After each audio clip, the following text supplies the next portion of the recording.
We're back now with a Fox News alert. The NYPD ordering residents away from their windows as they investigate a wired pressure cooker found near the first blast. An SBS warns it could all point to another attack on the way.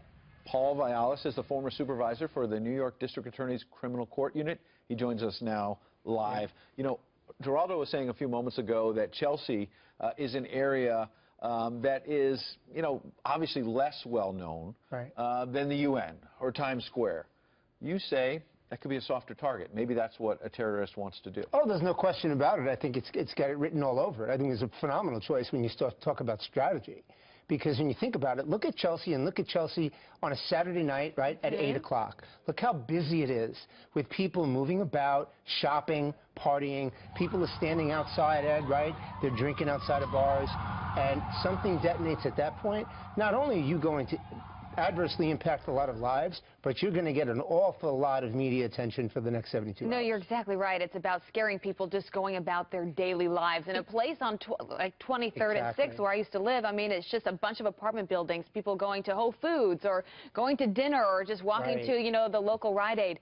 You know, the American people right now, feeling on edge, many of them, they want to know the truth. They want to know, where are we at in this fight against terror? How should we be thinking about this? What would you say? Exactly. I mean, you know, the way that I look at it is America is advanced citizenship. Americans are tough. They're resilient, but they want the truth. Don't sugarcoat it. Tell me what it is, and we'll figure out how to deal with it. That's why when we take a look at a situation like this, it's incumbent upon us to tell our viewers exactly what we see. Why be afraid to say it's a bomb? What else would you call it? There are people walking around with metal sticking in their bodies. It was a bomb, you know? So let's tell them the truth. We don't have to rush to something, and nor should they expect us to rush to it, because it's a marathon, not a sprint. But again, advanced citizenship. We owe it to the American people to be honest, straightforward, and pitch right down the middle. So how confident can we be that law enforcement in New York is not under pressure from the mayor and the governor to profile people, so-called?